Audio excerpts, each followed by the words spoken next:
Dans la vidéo précédente, nous avions réalisé notre première pièce commerciale, un devis. Nous allons à présent voir le principe de transformation. La transformation consiste en la création d'une nouvelle pièce commerciale à partir d'une pièce existante. Ça peut être un devis en facture, une facture en bon de livraison ou encore en avoir. Nous allons repartir de notre devis précédemment créé. En cliquant sur le bouton Créer un document, vous accédez aux options de transformation en fonction des types de documents. Le devis peut être transformé en facture. Facturer et archiver permet de créer une facture à l'identique et d'archiver automatiquement le devis de la liste des devis. Vous avez la possibilité également de créer des factures d'acompte. Vous pouvez créer plusieurs factures d'acompte pour un même devis.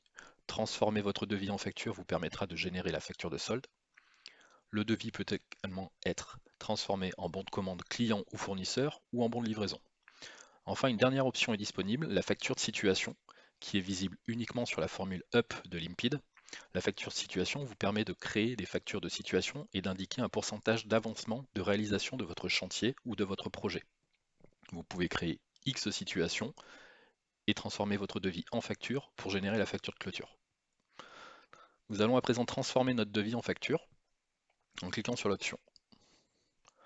Nous arrivons sur l'interface de création et de saisie d'une facture. Vous avez la possibilité d'apporter des modifications, notamment à votre en-tête, que ce soit au niveau des adresses ou des modes de règlement. Vous pouvez bien entendu apporter des modifications à votre corps de facture.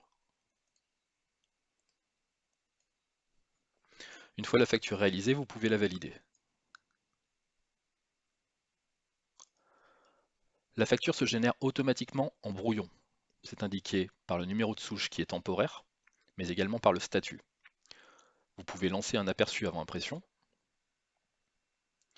et vous allez obtenir une facture en mode brouillon.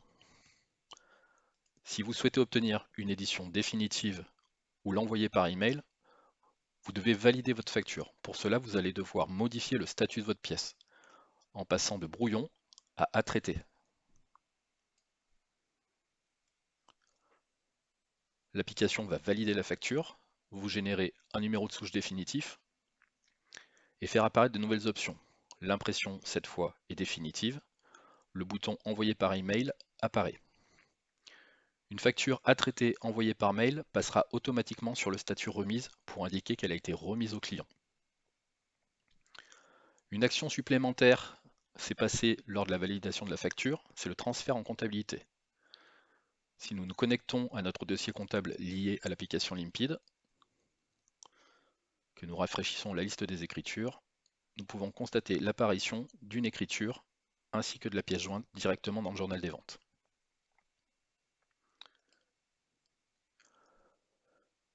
Voyons à présent les actions disponibles une fois la facture validée en mode consultation. Nous avons deux boutons supplémentaires par rapport au devis. Configurer la récurrence, c'est une option qui est visible sur les formules Open et Up de Limpid. Vous allez pouvoir générer des factures récurrentes à partir d'une facture en brouillon ou d'une facture validée.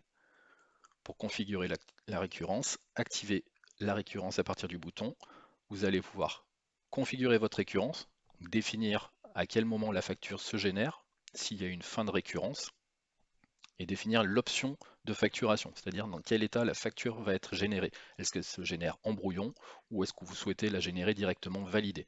Vous avez également la possibilité de l'envoyer automatiquement par email. Une autre option est présente, annuler et rectifier cette facture.